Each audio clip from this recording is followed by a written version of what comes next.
Fala comigo, pessoal! Sejam bem-vindos a mais um Bruxo Sportcast. E olha, o entrevistado de hoje, ele parece uma bomba nuclear de inteligência. Vocês vão aprender muito aqui com eles. Eu, graças a Deus, eu tive a oportunidade de trazer ele aqui. Ele é um patrimônio daqui de Belo Horizonte. Vocês vão conhecer ele aqui agora, tá bom? Tá bom? Doutor Albenar Nunes. Prazer estar aqui. Obrigado pelo convite. Tem bolê pra falar aqui. A emoção foi demais, você viu, né? Te agradeço imensamente o convite. Obrigado. Tem bolê pra falar igual a Frajola. Já tá segurando a risada. Desculpa aí, pessoal. Então vamos lá. Doutor, quem é você? Fala pra gente aí. Eu sou... Prazer, uma honra estar aqui, alegria, viu? Parabéns pelo trabalho, que Deus continue abençoando para continuar nesse caminho de levar informações de qualidade para as pessoas, levar informações sobre o exercício físico, e é por isso que eu estou aqui. Eu sou Albenar Nunes da Silva, atualmente eu sou professor na Universidade Federal de Ouro Preto, na cidade de Ouro Preto, e professor visitante na Universidade de Manitoba, em Winnipeg, no Canadá, de onde eu estava quando você me fez o convite, por isso eu não pude vir o ano passado. Atualmente eu coordeno o laboratório LabX, que é o laboratório de inflamação e imunologia do exercício, onde a gente faz pesquisa estudando inflamação, a relação entre inflamação e exercício físico, obesidade e exercício físico, hipertrofia, emagrecimento, isso ligado ao programa de pós-graduação em saúde e nutrição da Universidade Federal de Ouro Preto. Então, atualmente eu sou um professor pesquisador universitário e é uma honra estar aqui, uma alegria. Nossa, eu que agradeço, meu querido. Tamo junto. Essa humildade sua aí, esse nível intelectual, isso é uma honra, tá bom? Vamos passar algumas fotos ali? Quantas você quiser. Bora? Fique à vontade. Vamos lá, Lian, mete bronca aí. Vamos lá, explica aí pra gente aí os momentos aí. Isso aqui é... Tá bonito, hein? Março, abril do ano passado, de 2024... em um evento científico na universidade onde eu estava trabalhando no Canadá, chama Universidade de Manitoba, é na província de Manitoba, e esse aí é a sede da universidade, está escrito Manitoba lá em cima, Universidade de Manitoba. Aí no verão, isso aí era início do verão, a temperatura é em torno de 20 a 30 graus, e no inverno de menos 20 a menos 30 graus. Então, tem foto. Eu não acho que eu não enviei foto cheio de neve. Aí, cheio de neve. Então, de novembro pra frente começa a nevar muito. Ótimo. E eu morei lá nessa cidade de março do ano passado até janeiro desse ano. Boa. Ficou um tempo bom, hein? Um ano bom. Fazendo pós-doutorado, o quarto pós-doutorado, né? Trabalhando como pesquisador visitante, com um pesquisador colaborador que chama professor Rodrigo Vilar, e ajudando ele com os projetos de doutorado, de mestrado, de membros do laboratório dele. Foi uma experiência muito boa, inacreditavelmente boa. Doutor, a NASA nunca te chamou pra trabalhar com eles, não? Não, ainda. Tá até doido? Agora, eu vou fazer 50 anos esse ano e finalizar, assim, desacelerar um pouco, porque muita busca, né? Nos últimos 20 anos, muita busca. Sair de uma graduação e chegar a 4 pós-doutorados, assim, sem parar, sem respirar, e achando sempre que tem coisas para acrescentar no background de informações. Então, eu não, agora é concentrar e usar esses espaços para levar informação para as pessoas, informação de qualidade, que é o que a gente está tentando conversar, né? A gente precisa de você. Se por um lado tem o que a internet faz, que é superficializar a informação, deixar ela num nível muito raso, muito TikTok, muito curto.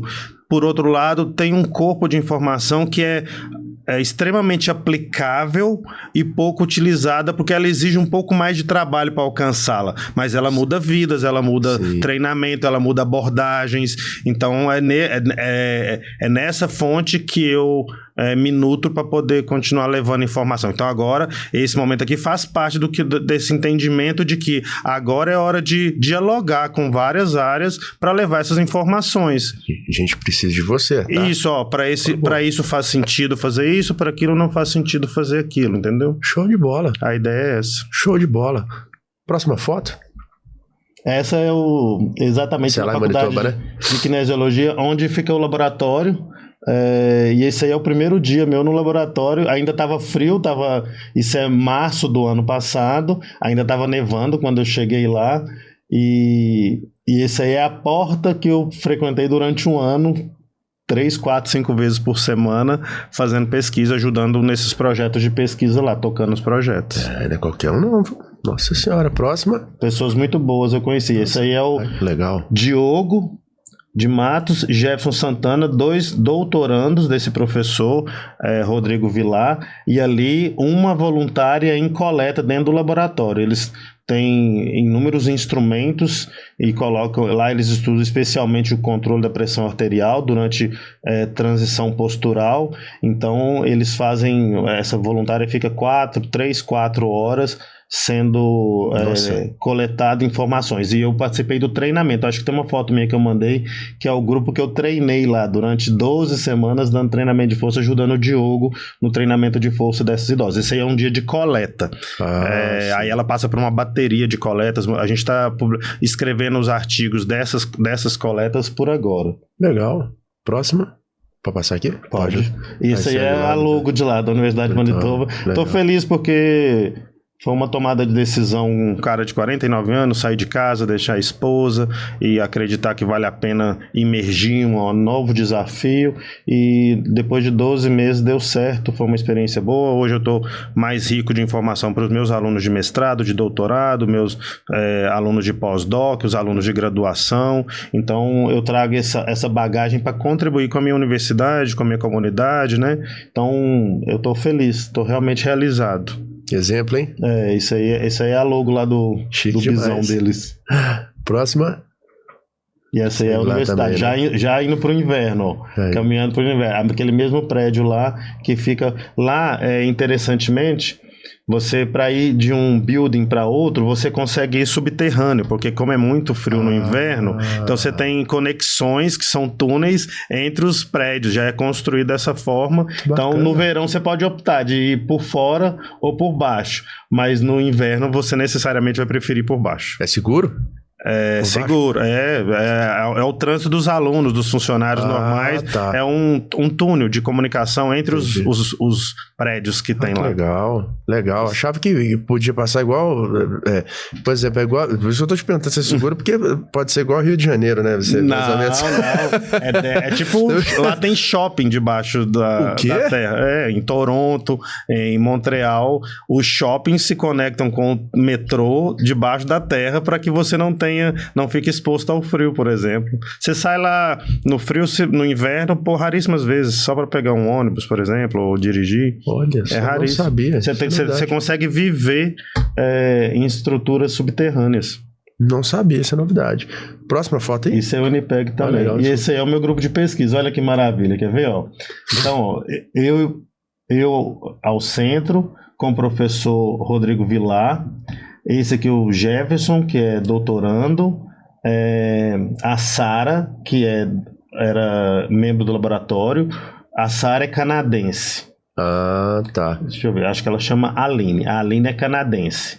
Aí, ó, o Yun é sul-coreano. O Maurício é venezuelano. A Liza era brasileira, estava lá fazendo uma imersão de 3 meses. E a Faith é nigeriana. Olha só. Ela é estudante de mestrado, doutorado. O Yun defendeu o mestrado dele. São os projetos com os quais eu mais trabalhei lá, principalmente do Diogo e do Jefferson, que não estão aqui. Equipe forte, hein? Esse aí era um evento científico que era o Research Day da Escola de Educação Física. Acho que a Escola de Educação Física lá tem kinesiology, né, que eles falam, mas ela tem 300, 400 estudantes do mundo inteiro. Então, todo laboratório, ele tem pessoas do mundo inteiro. Então, ele tem 5 nacionalidades no laboratório. Não, isso eu tô vendo aqui. Nossa senhora. Próxima foto? Chique, hein? Esse aí sou eu palestrando com o Ouro Preto de fundo, num evento do ENAF, que eu tive a honra, que é esse momento que eu tô te falando agora, de compartilhar informação, me propor a dialogar, a conversar sem atrito, sem briga, mas no sentido de compartilhar informação, dividir saberes que talvez faça diferença para profissional de educação física, profissionais da área da saúde que trabalham com atividade física. O meu objeto de estudo é o exercício físico, só que eu estudo ele em vários contextos, na obesidade, no envelhecimento, no treinamento de força que gera hipertrofia, em vários contextos. E agora estou me disponibilizando a dialogar com essas pessoas, com quem quiser, sentar, conversar, tomar um café e num podcast, bater um papo sobre exercício físico. Eu tô achando que eu vou ter que fazer um próximo convite, você participar aqui, porque é muito assunto. É muito assunto. Sua história acadêmica é muito forte. Então... Isso aí eu peguei só do último ano, dos últimos anos, porque depois do terceiro pós-doc, o segundo pós-doc, o primeiro pós-doc, tem o doutorado, o mestrado, as especializações, mas é muita história, né? Nossa Senhora. Próxima. E isso aí é o meu projeto, que é a menina dos meus olhos, que como eu digo que eu sou o único com 4 pós-doutorados que dança axé. Eu não sou o único cara que tem 4 pós-doutorados não sou o único cara que dança axé, professor de axé, de aerodance, mas eu sou um dos poucos pós-doutores que ainda dançam axé. Essa é a minha alegria. Esse é um projeto de extensão na Universidade Federal de Ouro Preto, onde nós atendemos, é um projeto de formação profissional. Então, esses de vermelho são estudantes de educação física que estão aprendendo a dar aula. E do lado, a comunidade. Então, vem seus avós com seus netos, adultos, jovens, estudantes, pessoas da comunidade que fazem aula conosco lá há 10 anos. Esse projeto vai fazer 10 anos esse ano agora.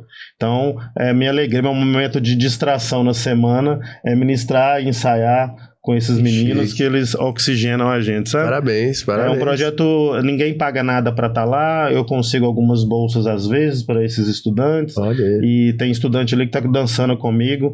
Esse que está do meu lado aqui, que tem uma das histórias mais lindas do projeto, que ele ia com a avó dele dançar quando ele tinha 14 anos. Hoje ele deve ter 20 ou 21. Com 18 anos ele passa na UFOP para letras ou para 2 outros cursos ele fez antes de fazer educação física. E então ele vai para a educação física e vira bolsista do projeto de extensão onde ele dançou durante 6, 7 anos. Hoje ele é meu coordenador. Ele é o menino que mais é envolvido com o projeto. E aí, quando ele entrou, ele fazia trabalhos informais, trabalhava de garçom nas lanchonetes. Hoje ele vive da dança. Ele é contratado da Prefeitura de Mariana, onde ele dá aula como esse projeto aqui. Então ele levou a ideia do projeto para uma prefeitura que paga, e ele é seletista, carteira assinada, recebe, mudou a vida dele, possivelmente vai mudar a vida da família dele através da dança. E dança muito bem, é um artista. E depois fala que dança não dá dinheiro, né? Viu? Muda a vida das pessoas, né? Assim, o que a gente tenta fazer na universidade, ou com a ciência, ou com as oportunidades, é mostrar que existe um caminho. Se esse menino sai de lá um excelente professor de dança, ou um excelente personal trainer, ou um excelente professor pesquisador, ou um excelente professor de educação física escolar, atingimos o nosso objetivo. É isso. Parabéns. É isso. Parabéns. Próximo. Isso aí é o brasão da nossa escola. Criado recentemente. Nossa escola está fazendo. Foi feito na homenagem a 10 anos. Acho que a gente está indo para 14, 15 anos agora, possivelmente 15, 16 anos. E tenho muito orgulho é muito desafiador aceitar participar de uma formação acadêmica para se tornar um professor no Brasil. E estando lá, fica mais desafiador ainda, porque você tem que valorizar esse processo e fazer dar certo. Então eu tenho muito orgulho de ser professor universitário. Nunca foi por dinheiro ou status, sempre foi por ideologia mesmo, por acreditar que lá é possível mudar vidas. É isso. Chique demais. Próximo, Elian. E aí eu dando aula dentro de sala de aula, levando colegas para palestrarem, sempre fazendo essa interação entre os estudantes de educação física e professores que passaram por esse processo. Então hoje, por exemplo, em inúmeras oportunidades eu levo meninos que foram ex-alunos, que agora estão no mercado, já ganhando uma grana, que descobriram o seu caminho, o seu percurso no mercado, para irem lá palestrar e falar, quando eu sentei aqui, eu não prestei atenção nisso e era importante, eu prestei atenção naquilo e foi importante, eu tomei essa decisão e deu ruim, eu tomei essa decisão e deu bom. Então, sempre me preocupei com esse processo de formação continuada, sabe?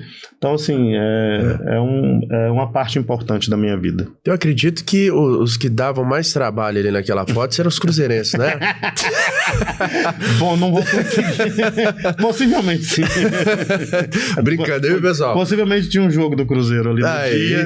E eles doidos pra aula acabar pra eles assistirem o jogo. Então, eu acho que poderia ter perdido esse dia, mas vamos lá, vamos mudar de foto. Tô brincando. E aí as meninas que eu treinei lá, ó. Legal. O Maurício, que era IC nosso, como se fosse iniciação científica, e eu ajudando o doutorando Diogo Matos no treinamento dessas meninas. Elas ficaram conosco durante 14 semanas.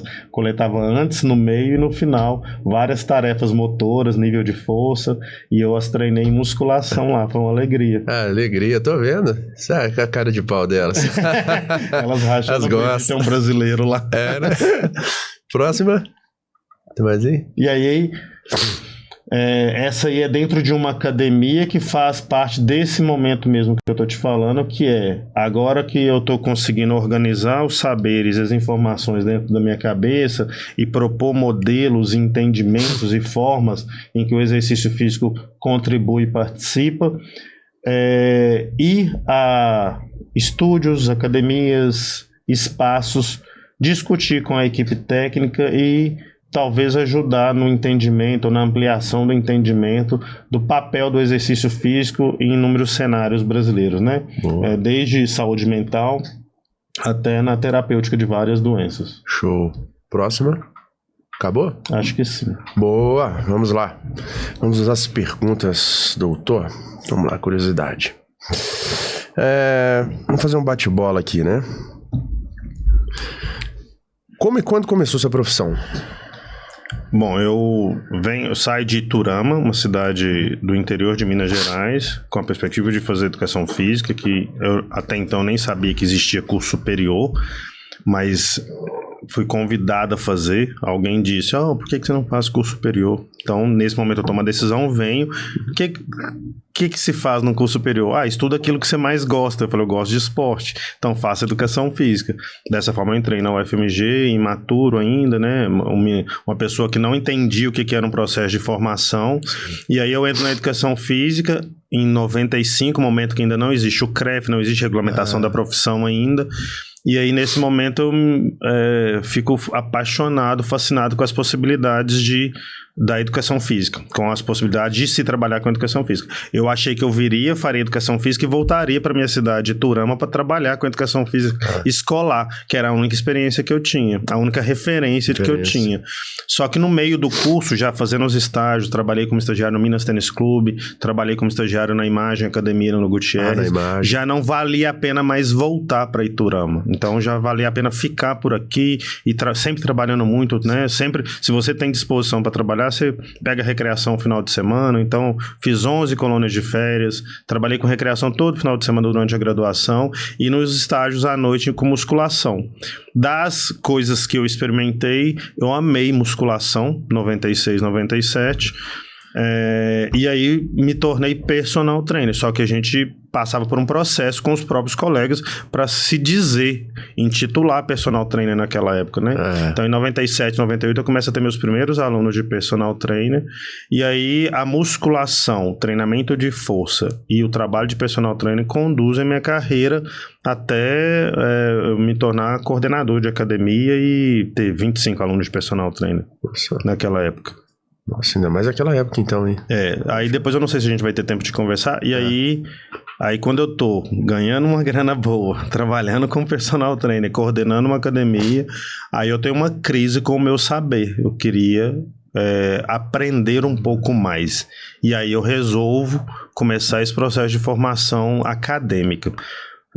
Eu pensei, quais são as pessoas que eu admiro? As pessoas que eu admiro são aquelas que falam com propriedade sobre o tema exercício físico. Então, eu acho que o mestrado e o doutorado é um caminho bom. Então, eu fui lá, tiquei das minhas habilidades. Não sabia falar inglês, não tinha muito tempo para ler, a gente trabalha muito, né? A gente dá muita aula por dia, eu trabalhava 15 horas por dia.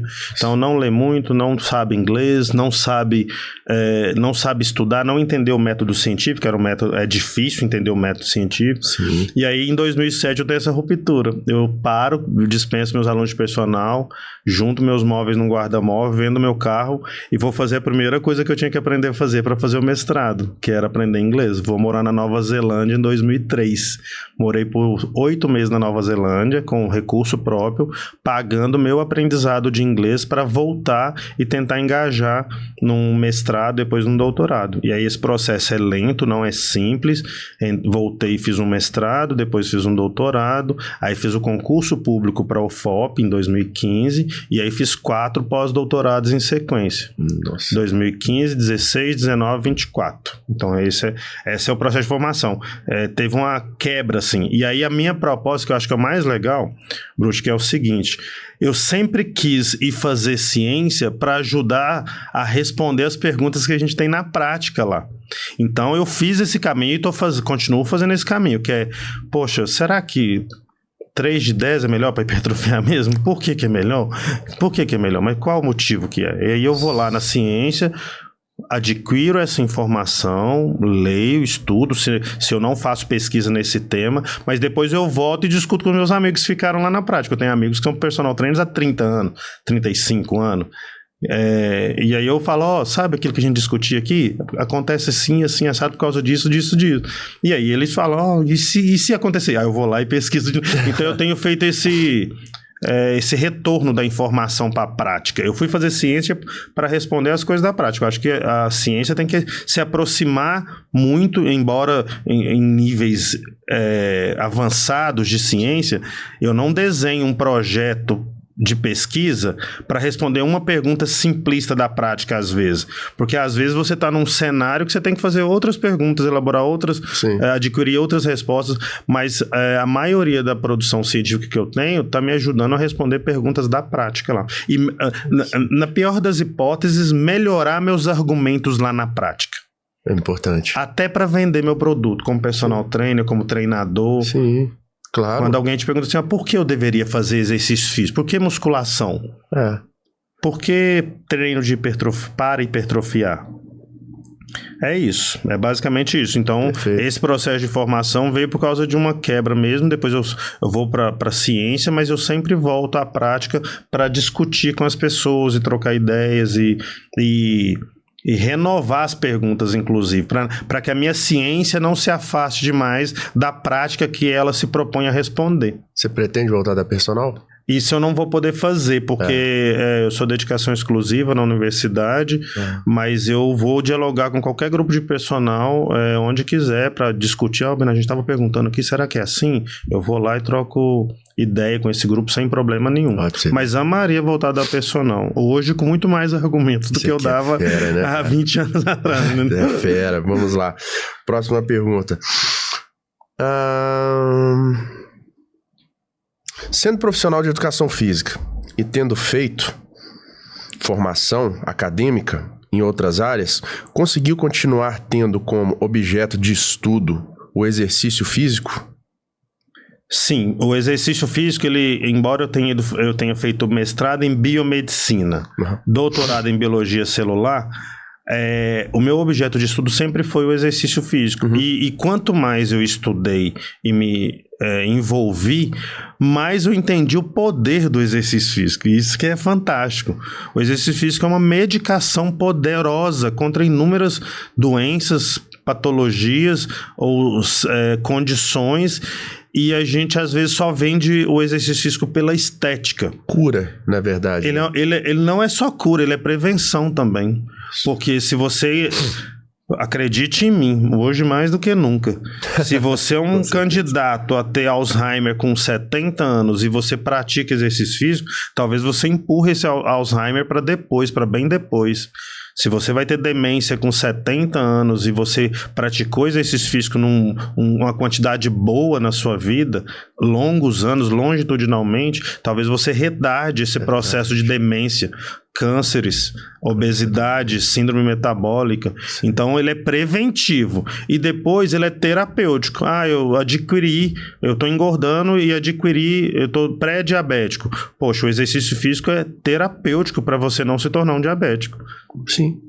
Então o exercício físico ele previne e ele é capaz de contribuir na terapêutica de inúmeras outras doenças também. Isso é muito bom. Como é que tá aumentando, né? Antigamente era porque o que a gente fez durante muitos anos? Você tem quanto tempo de prática? Quase 20 anos. Pensa assim, a gente queria ficar ter 10% de gordura? Tipo, o maior desafio do seu aluno é ter... E as outras coisas que podem não estar ligadas a 10% de gordura, mas que vão ajudar essa pessoa na vida dela por muitos anos, entendeu?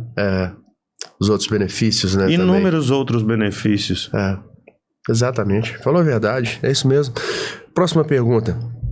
Cientificamente, qual foi o projeto que desenvolveu que mais gostou do produto? O meu maior desafio foi meu projeto de doutorado, onde eu fiquei com bolsa 4 anos, sob orientação da professora doutora Vanessa Pinho, que é a mesma orientadora de doutorado do William Gonçalves, que esteve aqui.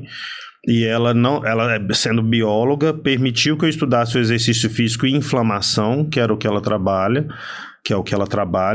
E a gente começou meio que do zero. Então a gente desenvolveu a cirurgia. Primeira coisa, ao invés de trabalhar com pessoas, trabalhar com modelo animal. Você sabe que o William trabalha com modelo animal. Modelo animal, falou isso comigo. Camundongo. Isso. Segundo, uma carga de treinamento que promovesse o que a gente esperava promover no camundongo. A gente teve que testar muito na esteirinha de camundongo durante muito tempo. Depois, desenvolver e padronizar a cirurgia de exposição do vaso, que a gente iria olhar e estudar o comportamento desses leucócitos no vaso. Depois, achar, contar, preparar, dar certo, padronizar. E isso demorou muito tempo, demorou uns 2 anos esse processo. E depois eu fico mais 2 anos coletando, e aí sim gerou um dado novo, publicado na PLOS ONE, que é uma revista internacional boa, bem respeitada, à época, mais respeitada ainda, e virou meu único paper de doutorado, mas um excelente paper de doutorado, que virou a base da minha linha de pesquisa. Então o maior orgulho que eu tenho é ter entrado num laboratório cheio de pessoas muito inteligentes, muito capazes, extremamente competentes, envolvidas com ciência, sendo um profissional de educação física. Não fiquei devendo, porque eles são farmacêuticos, biólogos, são pessoas que já vêm de uma vivência de pesquisa, e eu não tinha feito pesquisa até a graduação. Eu só fui começar a fazer pesquisa. A minha iniciação científica foi meio que no mestrado ao mesmo tempo. E a iniciação científica é aquele processo que você precisa passar para aprender a fazer ciência.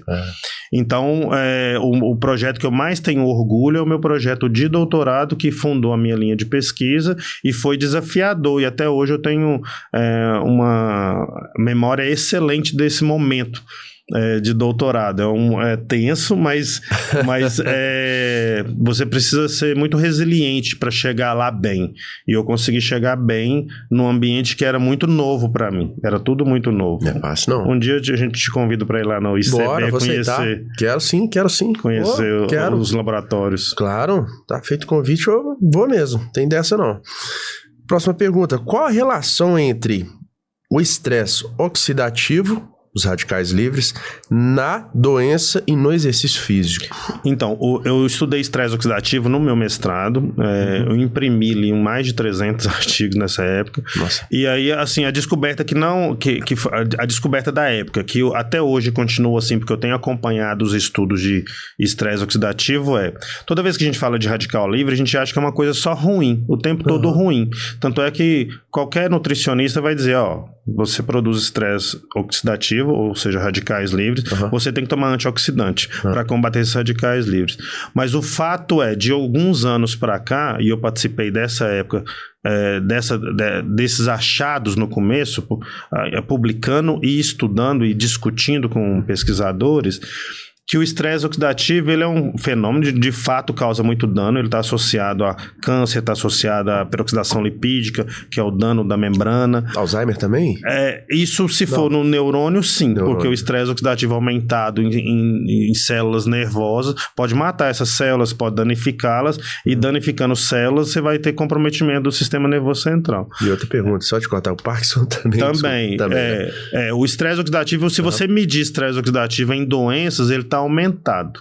Então, você tem uma produção aumentada de espécies reativas de oxigênio sem um controle adequado do sistema de defesa antioxidante. Isso está na obesidade, no câncer, no Alzheimer, no Parkinson, específicos em alguns tecidos.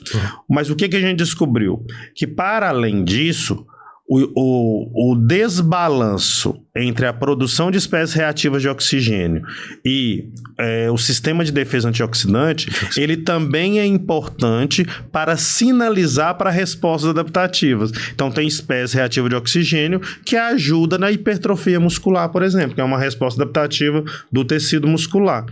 Então, é que hoje nós não temos condições de dizer...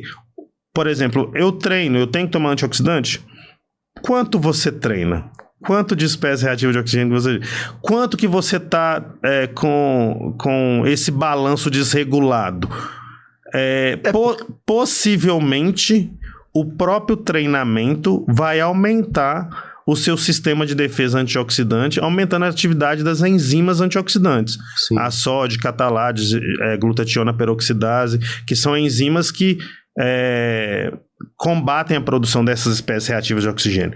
Então, hoje em dia, a gente pondera que não é todo mundo que tem que tomar antioxidante quando acorda de manhã. Esse é o ponto. Isso que eu vejo, ponto. Você nem treina e toma antioxidante. Só vai, não, você tem que tomar isso aqui. Eu vejo o pessoal, não, antioxidante. Eu falo, mas como é que calcula? Isso não tem como calcular. Isso é um problemão. Isso é um problemão. Olha só. Porque o exercício físico, ele a inflamação que a gente vai entrar depois, ele aumenta espécies reativas de oxigênio, ele induz uma resposta inflamatória. Mas eu não necessariamente tenho que combater esses dois mecanismos. Porque nem a produção de espécies reativas de oxigênio, nem a produção de mediadores inflamatórios é necessariamente ruim. Ela é ruim se ela for desregulada e longa, duradoura. Aí poderia ser ruim. Agora, quanto de antioxidante que você produz, quanto de radicais livres que você produz e quanto de oxidante que você precisa? Não tem como dizer. Boa. Não tem como dizer ainda. Pode ser que no futuro tenha. Boa resposta. Foi bem objetivo. Eu gosto disso aí. Sim. Nossa, gente, aula... Gente, pra ter essa aula aqui, vocês têm que pagar muito caro, viu? Eu falo isso com todo mundo. Próxima pergunta, doutor. Qual a relação entre o exercício físico e a Covid-19? Quem exercita foi mais protegido? O exercício ajuda no efeito da vacina? Perfeito, excelentes perguntas. Bolou aí? Não, né? A gente está vivendo esse mundo mesmo, porque em 2020 a gente foi impactado pela Covid-19, né? A partir de março de 2020, ela mexeu no mundo, e aí começaram-se corridas desesperadas para produzir vacina, para saber o que protegia as pessoas, e as pessoas morrendo, sabendo que comorbidades estavam associadas à quantidade de morte, hospitalização e morte e intubação. E aí começam no final de 2020 a surgirem primeiros trabalhos mostrando assim, o cara que pratica atividade física regular parece que tem efeitos menores da Covid. Ele tem graus menos graves, ele é acometido de maneira menos grave, ele hospitaliza menos, ele morre menos. Então parece que o exercício físico foi capaz de modular o sistema imune, ou melhor, o sistema imune de uma pessoa que pratica exercício físico regular, parece que protegeu. Porque qual era o problema da Covid? Ela exacerbava uma resposta inflamatória. Ela aumentava em 100 vezes mediadores inflamatórios, como a IL-6, o TNF, que são e ativava muito células do sistema imune. Como o exercício também ativa essas células, as pessoas ficaram com medo. Mas quem teve Covid pode exercitar, não pode exercitar? Hoje, resumidamente, a gente percebeu que quem praticou quando acometido da doença, quando infectado, exercício físico regular, foi menos para o hospital, teve menos gravidade da doença, foi menos a óbito, saiu mais cedo do hospital. Tudo por causa da imunidade? Tudo por causa de uma capacidade do exercício físico, que é a área que eu estudo, assim. O exercício físico, o sistema imune, tanto quanto outros sistemas biológicos, como o sistema nervoso, o sistema músculo-esquelético, ele é treinável também. Então, sair para correr 3, 4 vezes por semana, sair para fazer musculação, sair para fazer spinning 3, 4 vezes por semana, quando você tem essa descarga, esses exercícios, você tem uma série de respostas agudas ali, inclusive no seu sistema imune, que é o que eu estudo, e essas respostas agudas parece que preparam, causam esse boost, fortalecem seu sistema imune para quando aparecer um patógeno invasor, como o vírus da Covid, por exemplo, o SARS-CoV-2, ele consegue lidar melhor com esse vírus, combater, proteger esse hospedeiro desse vírus, influenza, gripe. Também. Então, o exercício físico ele é capaz de modular o sistema imune para melhor responder contra determinados patógenos invasores, como o vírus da Covid. Então, e aí agora estão surgindo outros dados que também são interessantíssimos, que são, mesmo a Covid longa, o que é a Covid longa? É aquela síndrome das pessoas que infectaram por Covid, mas elas relatam 6, 12 meses, até um ano e meio depois, 2 anos, que estão com algum lapso relacionado àquela infecção. Já ouviu falar nisso? A pessoa relatar que a memória não está boa, sim, que ainda está meio lenta, sim, que está tendo episódio de desmaio, às vezes de falta de ar, sim, às vezes sensação de fadiga. Sim, sim. Essa síndrome tem sido chamada de Covid longa. Mesmo para pacientes que foram infectados, a Covid longa é mais branda para quem praticou exercícios físicos regulares. Mas ela acaba? Ela fica contínua pro resto da vida? Eu ajudei no projeto da Faith, que eu te mostrei ali. Ela está estudando Covid longa. E eu ajudei no projeto dela. Tem gente que está infectada há 3 anos e ainda tem sintomas. Ainda. Então eu não posso te dizer, assumir com você aqui, quanto tempo que esses sintomas de Covid longa somem. Entendi. Tem gente que teve algum, tipo, o olfato não voltou 100%, o paladar, algum disease, meio tonto ainda, alguma tonteira, dizzy, né? A pessoa fica meio tonta, enfim, tem algumas coisas que permaneceram nesses indivíduos, sabe? Agora, se 5 anos elas terão sumidas ou não. O fato parece-nos que indivíduos que praticaram exercício antes da infecção e que voltaram a praticar sofrem menos. Esses sintomas são mais leves, não são tão graves. Atividade física sempre, não tem jeito, né? É isso mesmo. Próxima. Bom, vamos lá. Como o treinamento pode melhorar, como também pode ter o efeito ao contrário, como a teoria da janela aberta. Significa que uma sessão de treinamento intenso, o sistema imunológico fica mais suscetível a infecções, principalmente as respiratórias. Quais são as falhas que podem levar a gerar essa diminuição da capacidade do corpo? É uma pergunta extremamente complexa. Podemos caminhar por aí? Vou tentar. Tenta aí. Vamos ver. Porque o que é a síndrome da janela aberta? Vamos ver treino, por exemplo? Não. O que é a janela aberta? Né? Como é que chama? Teoria da janela aberta, do David Niemann. Isso. A teoria da janela aberta, ela vai dizer assim, ó. Imediatamente após um exercício físico muito vigoroso, vamos chamar de vigoroso, ou intenso, ou volumoso, mas que seja uma coisa que de fato te tire da homeostase. Então, por exemplo, correr uma meia maratona sem estar treinado para correr uma meia maratona, ou correr uma maratona. Imediatamente após esse evento, a quantidade de infecção de vias aéreas superiores por vírus, influenza, por exemplo, H1N1, ele aumenta. Então, se eu pegar agora o telefone e ligar para quem correu uma maratona ontem, esse cara talvez relate febre, ele relate gripe, ele relate resfriado, alguma dor de cabeça. O que acontece? O sistema imune, como foi, quando você está exercitando nesse grau de intensidade, o sistema imune sai para tentar entender o que está acontecendo no seu corpo. E talvez ele deixe de prestar atenção nas vias aéreas superiores, por onde esses patógenos invasores entram. E quando eles entram, eles conseguem, então, induzir uma febre, ou um resfriado, ou uma gripe, por exemplo, se for um vírus tipo influenza. Então, a teoria da janela aberta é que a janela está aberta, é uma janela de oportunidade para esse patógeno invasor entrar. Um vírus de influenza, por exemplo, que é o mais comum. Por isso que o IVAS, a infecção de vias aéreas superiores, está aumentada em pessoas que acabaram de correr uma maratona. 40% relatam isso. 40% das pessoas que finalizaram uma maratona apresentam sintomas de IVAS. Isso é uma coisa. Agora, o processo de treinamento nosso a gente quebra a homeostase, esse cara resgata a homeostase com up regulation, então ele melhora um pouquinho mais. Isso no músculo, no sistema nervoso. O que a gente faz? Não degrada a proteína, depois se ressintetiza essa proteína. Sim. Só que um pouquinho para além do que era o basal, porque o organismo percebe que aquela demanda está frequente e ele causa um up regulation do sistema, sintetizando mais proteína para tolerar aquela carga de treinamento que está aumentando. É uma resposta biológica natural de um tecido sob estresse. Assim,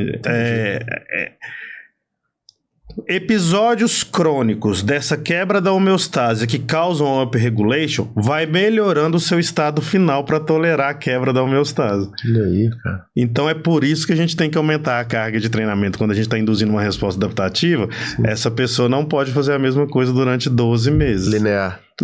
Ela tem que ter episódios de quebra da homeostase. Ondulações, né? Ondulações e restauração da homeostase.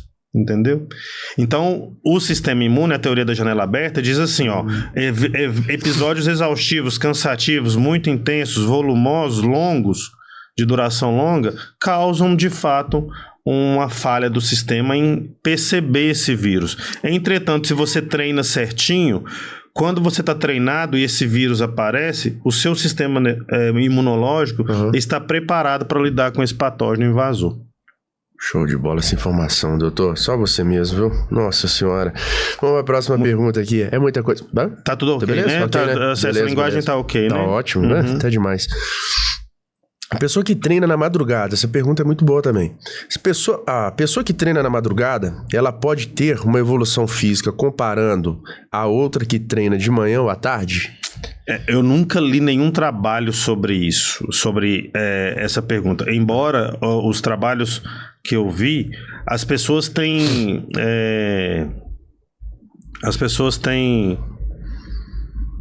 o hábito de dormirem, ela tem um nome para isso, eu esqueci o nome, mas elas dormem mais ou menos. Então tem pessoas que com 6 horas resgatam completamente do sono, certo, e pessoas com 8 horas não.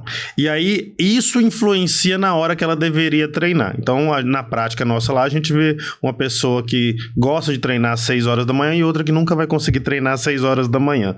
E isso é importante. Agora, sobre a resposta adaptativa, não há nada que eu possa te dizer. Eu não consigo te dizer que alguém está tendo mais benefício ou menos benefício da resposta adaptativa por causa do sono, do horário do sono. Realmente eu não vou conseguir te dizer. Boa, tá bom. Foi objetivo. É isso que eu queria saber. Vamos lá. A OMS já publicou uma vez que a maioria das pessoas irão sofrer de dor lombar. Quem já tem a dor lombar pode fazer treinos específicos para essa região? Deveria fazer exercício. Tendo passado o episódio de dor, que... Você tem dor lombar, não? Eu tive e recuperei. Recuperei. Agora, recentemente. Só pra você ter uma ideia, eu tinha... Já ficou 7 dias travado na cama de dor lombar? Não? Eu fiquei 7 anos sem fazer agachamento. Sério? Porque depois do agachamento doía. Um mês. Eu voltei um mês Fortalecido. Uma alegria que eu tô Hoje em dia tem trabalhos mostrando a importância dos músculos profundos do abdômen, dos músculos paravertebrais nessa região. O que tem sido preconizado? Antes de caminhar para um agachamento, para exercícios terra, exercício de grande demanda de paravertebrais, as pessoas fazerem um trabalho fortalecimento antecipado e talvez com uma carga de treinamento mais respeitosa ainda do que a usual. Então, uma carga de treinamento respeitosa sobre os paravertebrais. Se não tiver nenhuma hérnia de disco diagnosticada, algum pinçamento de nervo, essa pessoa pode...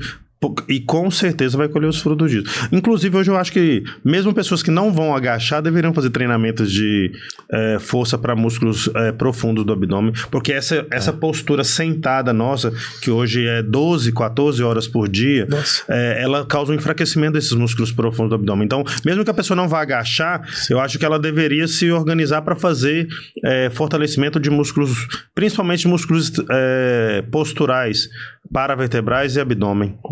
Concordo sim, doutor. Concordo. Próxima pergunta. Você vê que é rapidinho, né? E a gente tá aqui... Estou à disposição. Não, isso é muita história. Vou ter que chamar aqui. Depois você sabe disso, né? Então vamos lá. Estou à disposição. Treinar menos de 1 hora ou treinar 2 vezes em um dia, dividindo 2 grupos musculares, qual irá ter uma hipertrofia melhor? Para qual nível de pessoa que a gente está conversando? Avançado.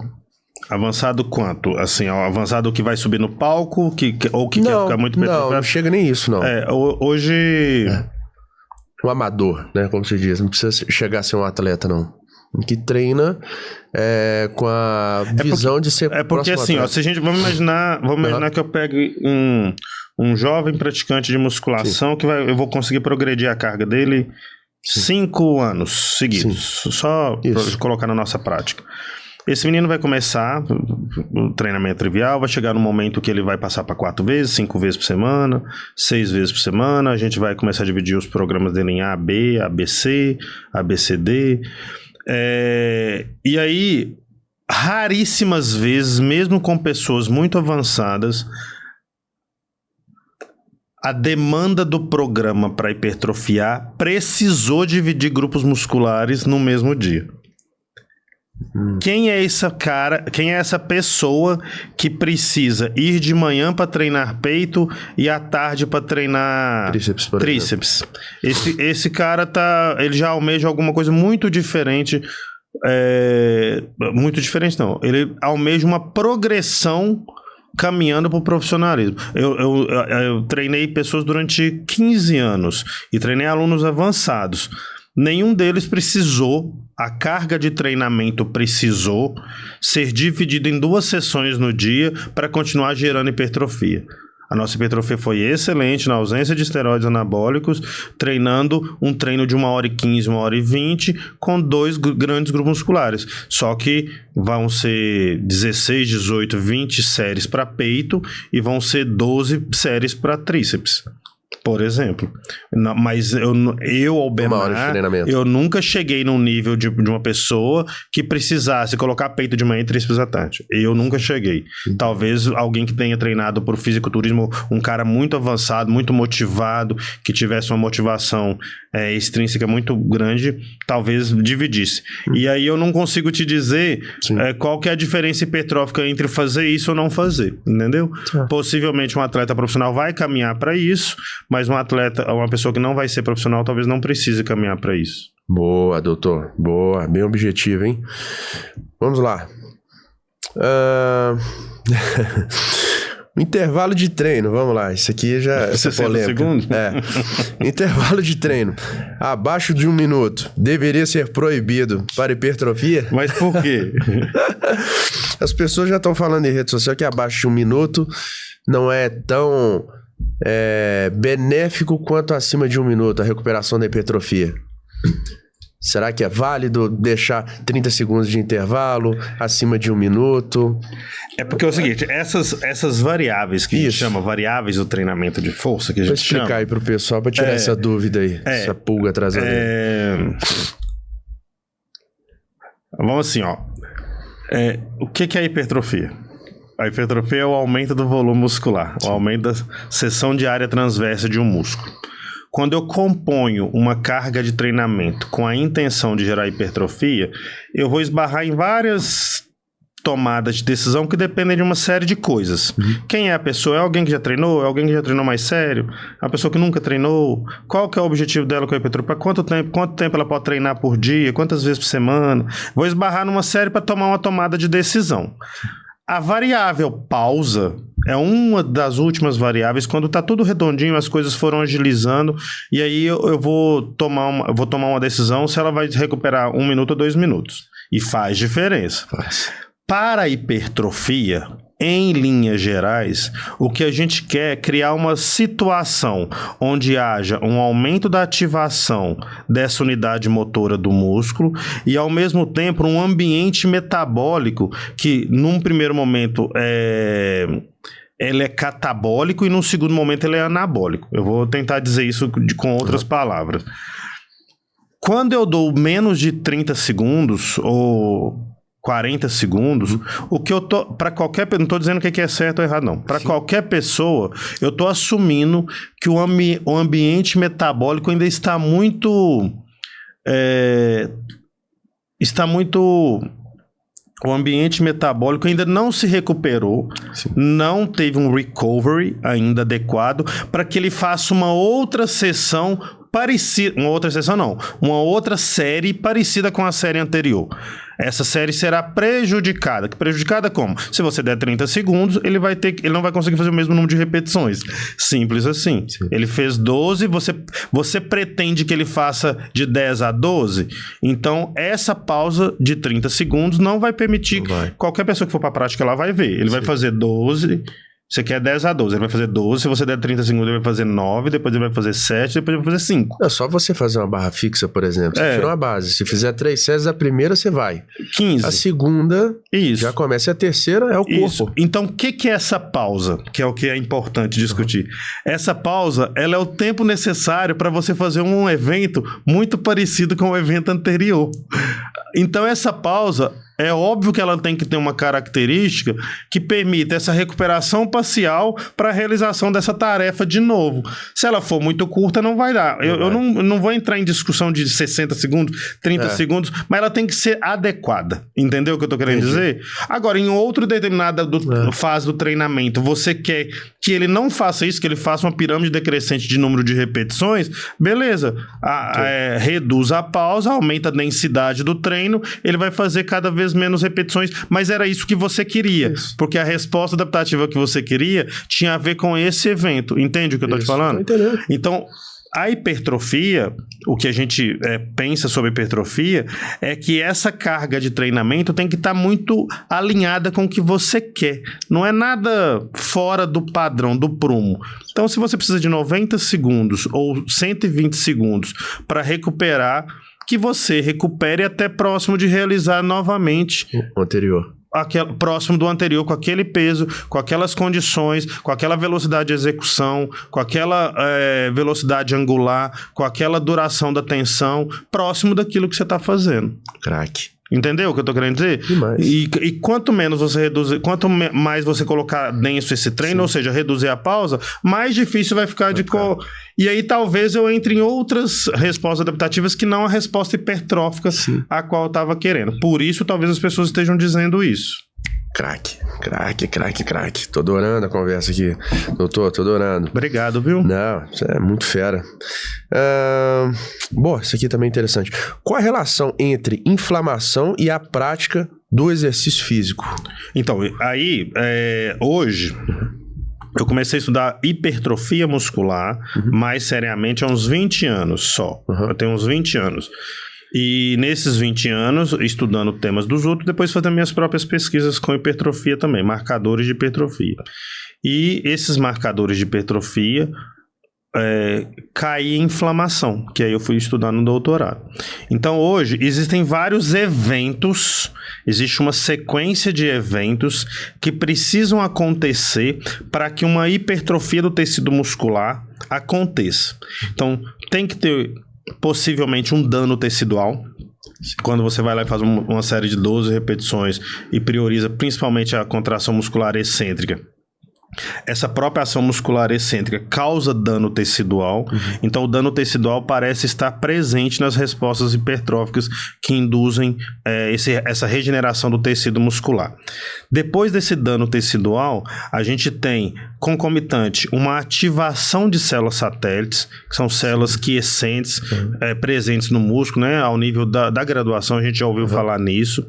A novidade que a gente estuda há 20 anos é essa resposta inflamatória induzida por essa sessão de treino, que foi meu projeto de doutorado. Então, possivelmente, Bruxo, quando eu faço uma rosca direta com essa carga de treinamento orientado para hipertrofia, igual a gente conversou aqui, com a quantidade certa de peso, com a duração da tensão adequada, com a pausa adequada, uma das coisas que eu consigo observar imediatamente após é o dano tecidual dessas fibras musculares. Isso acontece porque existem alguns eventos que acontecem. Eu tenho uma redução na excêntrica da atividade eletromiográfica do músculo, por exemplo. Então eu tenho menos unidades motoras para segurar o mesmo peso e elas se rompem. Algumas são mais frágeis que as outras. Não tem explicação ainda para isso. Algumas são mais frágeis que as outras e se rompem. Quando elas se rompem, inicia, concomitante a isso, uma ativação dessas células satélites, que viram novos mionúcleos, e eu tenho também uma conversa muito íntima e bonita entre células do sistema imune com o tecido muscular. Isso não tinha sido descrito antes, era hipotetizado. Então, leucócitos, como macrófago, neutrófilo, linfócito, eles saem do vaso, eles vão para o tecido muscular e eles ajudam a regenerar esse tecido muscular. Eles são uma parte importantíssima. Tem pesquisadores que depletam, por exemplo, o macrófago de um dano tecidual e esse dano tecidual, a regeneração fica prejudicada em mais de 90%. Então, você precisa de leucócitos para regenerar o tecido. Esses leucócitos estão lá. Então você tem dano tecidual, ativação de célula de satélite, recrutamento de leucócitos para o que a gente chama de inflamação. A gente tem epigenética hoje para discutir hipertrofia. Então a hipertrofia é discutida nesse contexto. O que é novidade é que novidade nos últimos 20 anos, né? É que o sistema imune tem papel na resposta adaptativa do tecido muscular também. Isso era há 20 anos atrás, era só uma hipótese, e isso foi confirmado. Olha que legal. Então, o sistema imune que a gente... Porque qual que é a questão? É que, historicamente, a gente estudou o sistema imune como um sistema de defesa do organismo contra patógenos invasores. Mas, na verdade, ele é um sistema que também trabalha para o resgate de tecidos no nosso organismo. E como a gente danificou um tecido, ele também ajuda a resgatar a homeostase desse tecido. Resumidamente é isso. O sistema imune é responsável também por resgatar a homeostase do tecido muscular que nós induzimos no treinamento. Bernal, o que isso tem a ver com musculação na prática? Tem a ver que se você é um cara que quer hipertrofia, você vai lá e treina seriamente e toma anti-inflamatório todos os dias, você está combatendo a resposta hipertrófica que você mesmo está tentando ter. É simples assim. Pronto. Então, o cara que deseja hipertrofiar não deveria fazer abuso de anti-inflamatório, por exemplo. Pronto. Aprenderam aí? Aprenderam? Viu?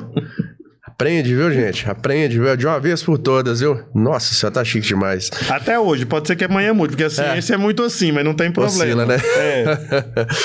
Bom, vamos lá, já estamos terminando aqui quase, infelizmente. Bom, quais as estratégias para evitar a sarcopenia? Isso, a sarcopenia é a redução da massa muscular. Isso. Treinando essas idosas lá. E meu 5º aluno de doutorado está fazendo um trabalho com idosos, também treinamento de força idosas, e aí a gente estudando nos últimos 3 anos, eu fui conduzido para discutir melhor a sarcopenia. A sarcopenia vem de sarcômero, que é aquelas unidades contráteis do músculo, e penia é fraqueza, ausência, pobreza desses sarcômeros. Então há uma redução desses sarcômeros.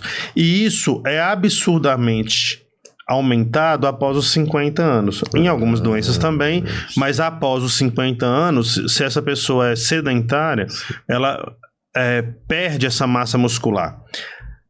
No entendimento de que o tecido muscular era apenas um órgão motor, a pessoa só vai ficar mais inativa. Mas no entendimento de que o tecido muscular é um órgão endócrino, porque ele produz e libera mediadores importantes, moléculas importantes, quando você perde massa muscular, você está perdendo essa comunicação do tecido muscular com o cérebro, com o coração, com a microbiota intestinal e com o tecido adiposo. Então você está diminuindo Como é que pode, né? a possibilidade de ter órgãos saudáveis e viáveis.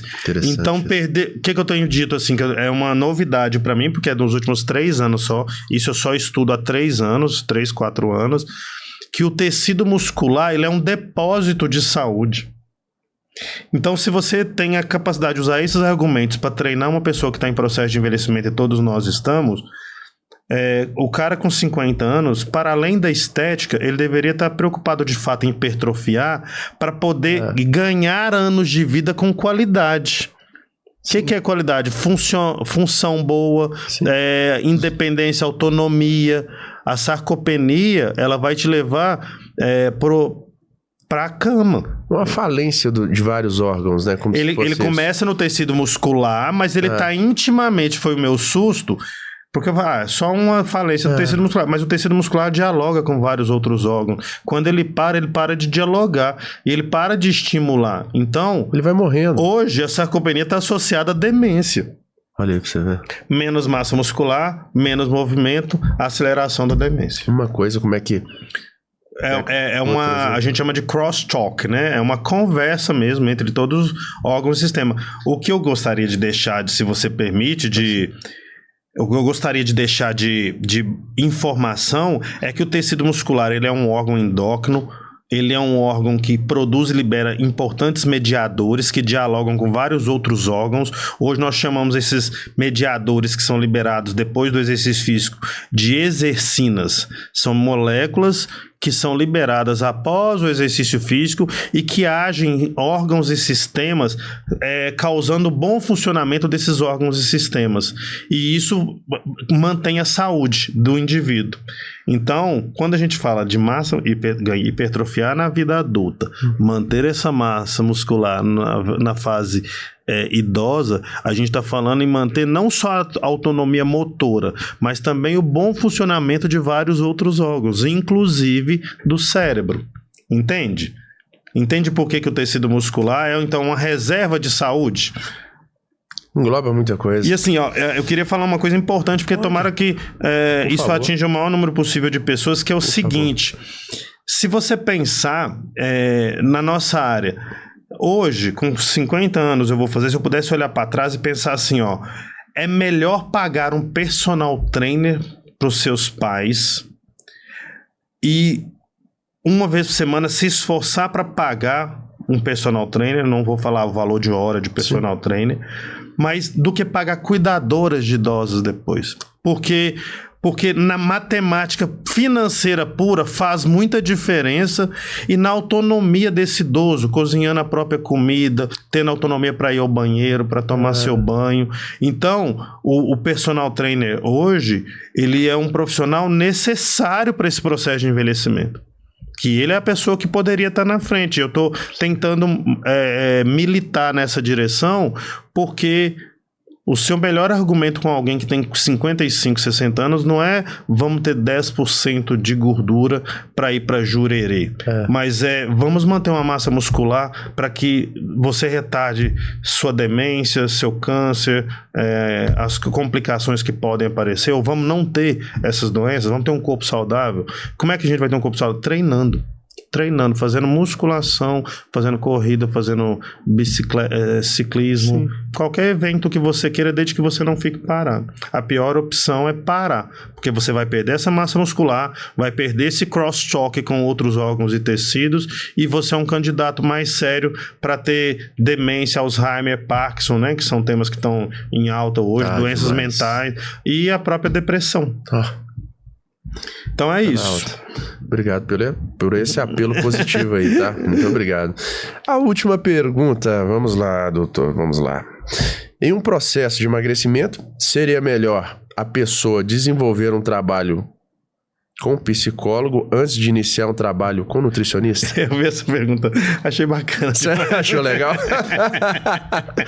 Vamos fechar com chave de ouro. Vários devaneios poderíamos ter sobre isso. Não é? Pensa comigo, Bruce. Essa pessoa tá com diagnóstico de depressão ou de alguma alteração do humor? Se ela tiver, possivelmente vai ter que ser um trabalho conjunto mesmo. Sim. Se a sua pergunta é... Benato, tem hora que... O que eu acho que você tá querendo dizer com essa pergunta, salvo engano, é tipo assim, Benato, a gente não pode olhar só pro tecido adipose, né? A gente tem que olhar pra cabeça das pessoas, não é isso? É isso que você quer dizer? É isso mesmo. É isso. Porque a pessoa chega e tá com aquela síndrome, nossa, eu tenho que comer, eu não saio disso aqui, eu não saio. A pessoa parece que ela já tá com um problema já. Já aconteceu comigo na prática, de aluno me procurar esquisito. E na entrevista eu falar, posso te dar uma sugestão? O personal trainer, porque ela trouxe tanta ansiedade, tanta expectativa para o meu processo de treinamento que a gente ia entrar, que eu falei, você tá chegando com a expectativa que não é adequada, porque eu vou te frustrar, você vai se frustrar. Eu acho que talvez valha a pena a gente fazer um trabalho multiprofissional, com o envolvimento de vários outros profissionais, e assim a gente fez, e funcionou. A única coisa a ressalva que eu faria é, eu não acho que todo mundo tem que procurar um psicólogo. Às vezes aconteceu um estresse na vida dessa pessoa, essa pessoa ganhou 10 quilos e agora ela tá com a cabeça ótima, tá motivada e pretende perder. Ela não precisa de um psicólogo talvez antes disso. Claro. Agora, vai ter alguém que por várias condições chegou nessa situação e precisa fazer um trabalho multiprofissional para ter sucesso no processo de emagrecimento. Porque tem gente que vai fazer dieta, dependendo do grau da obesidade, claro, quando você parece que ela vai morrer de fome e não vai morrer de fome. Sim, né? É porque o entendimento dela sobre os processos ainda é muito raso, né? Assim, é superficial ainda. Muita novidade. Ela acha que a dieta é passar fome, ela acha que treinar é fazer HIIT o tempo todo. Calma, vamos começar com um processo, né, de treinamento.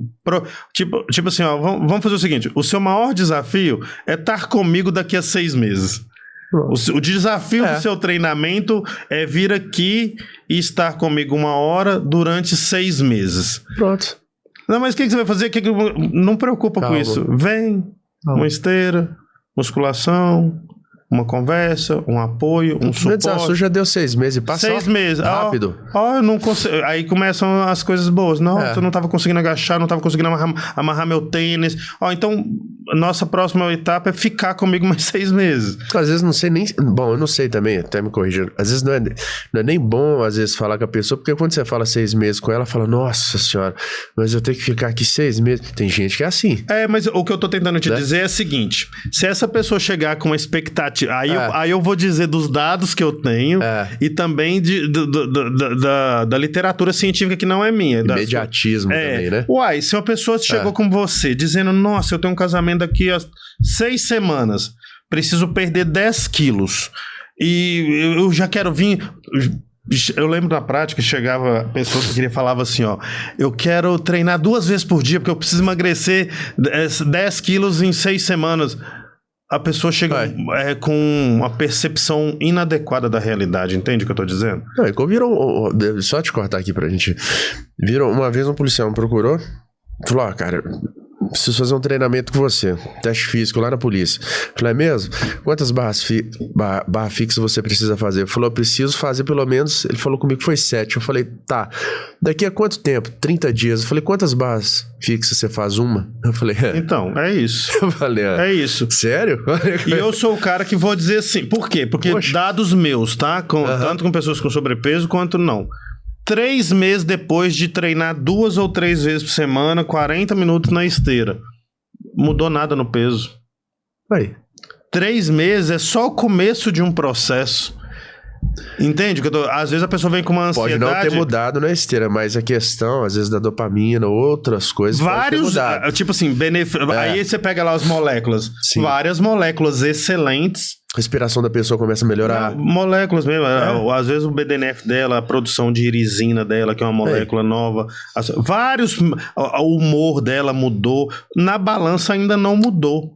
E é um processo mesmo. Ela não consegue Agora, enxergar, se você só vem pensando na balança com a intenção de emagrecer, a chance de você se frustrar com o resultado que não vai aparecer em 3 semanas, 4 semanas, é muito grande. Por isso que eu tô tentando dar argumentos para os nossos colegas para que eles se fortaleçam em seus argumentos ao venderem seus planos de personal. Certo. Não precisa ser, você vai estar com o bumbum na nuca daqui a... Pode ser, vamos engajar no projeto, num processo de treinamento. Certo. Esse é o ponto, entendeu? Acho que a gente amadureceu como profissional. Bruxo, eu acho que a gente amadureceu. A gente pode vender a realidade do que acontece como resposta. E existem, se estética, hipertrofia e emagrecimento compõem 70%, existe um universo de outras coisas que são importantíssimas e que não são colocadas na mesa na hora de você vender seu projeto. É mesmo. Na hora de você vender seu projeto, você pergunta assim, você sabia que quem faz exercício físico tem menos demência? Com tantos anos e tantos anos? Você sabia que tem menos Alzheimer? Você sabia que é um candidato que vai ter menos câncer? Antes de perder peso, tem outros benefícios. Inúmeros outros. É isso, é sobre isso. E para isso, e para todas as dúvidas que as pessoas têm, existe uma coisa. Doutor Albenar Ciência, Nunes. A ciência. A ciência, antes de qualquer coisa, a ciência. Tipo assim, o que eu tô tentando dizer é, tem como nós melhorarmos nossos argumentos, vendermos mais e ganharmos uma grana melhor usando a ciência como nosso... que nossa prática seja baseada em ciência. A verdade. Em evidência científica, entendeu? Que a nossa prática seja pautada em evidência científica. Pronto. Então, é possível? Isso é possível. Isso não é. Benar, quero correr daqui 6 meses uma maratona. Você corre o que hoje? Nada. Não vai acontecer. Não vai. É simples assim. Feliz demais, viu? De ter vindo aqui, tomara que tenha ajudado. Demais. Ajudou? Eu vou ter que chamar você aqui mais uma vez, se você topar, tá bom? E você tem que chamar episódio 2, episódio 3, até 10 aí, que é muita história. A gente tem... a gente pode marcar o tema, por exemplo. Eu trabalho muito com musculação. Sim. Eu trabalho com corrida de rua, com o Marcelinho, que vale a pena trazer ele aqui. Boa. Você tá escalado. Eu estudo musculação, estudo corrida de rua, estudo imunologia. Então tem temas que a gente consegue vir e jogar mais na prática. Hoje foi um dia sobre ciência, que era a ideia, né? Aqui, desculpe se não ficou tão claro. Não, eu vou fazer uma pergunta pra vocês aqui. Vocês topam ele participar aqui? Acredito que sim, né? Mais uma vez, pra gente falar outro tema? Aê! Até o Leandro deu joia lá. Meu querido, cara, obrigado, viu? Um prazer imenso ter conhecido você. Você fez o convite, eu tava no Canadá, agora, graças a Deus, estou aqui à disposição. Bernardo, você é uma figura, cara. Você é uma figura. Você era um cara pra ser... Eu vou falar a verdade. Você era pra ser metidaço. Cara, você não tem nada disso, cara. Não faz nenhum sentido isso. Cara, as pessoas falam muito bem de você também. Já procurei, já fiz um pente fino de você. Já falei, cara, vou ter que chamar esse cara. Você aceitou o convite na maior boa. Não faz nenhum sentido isso. Cara, nossa, tô feliz demais. Tomara que a gente possa interagir mais vezes, assim. Tá convidado pra conhecer meus alunos também. Poxa, sim, vou aparecer lá sim. Com certeza, tá bom? Meu querido, Deus te abençoe. Obrigado, irmão. Os coração aí, tá bom? Muito obrigado. Como é que é o nome do nosso técnico lá? É o Lian. Lian, obrigado, viu, Lian? Aí, ó, Lian. Aí agora vocês trabalham editando e tal. Agora tá bom? Pessoal, só despedir aqui. Pessoal, até a próxima. Valeu.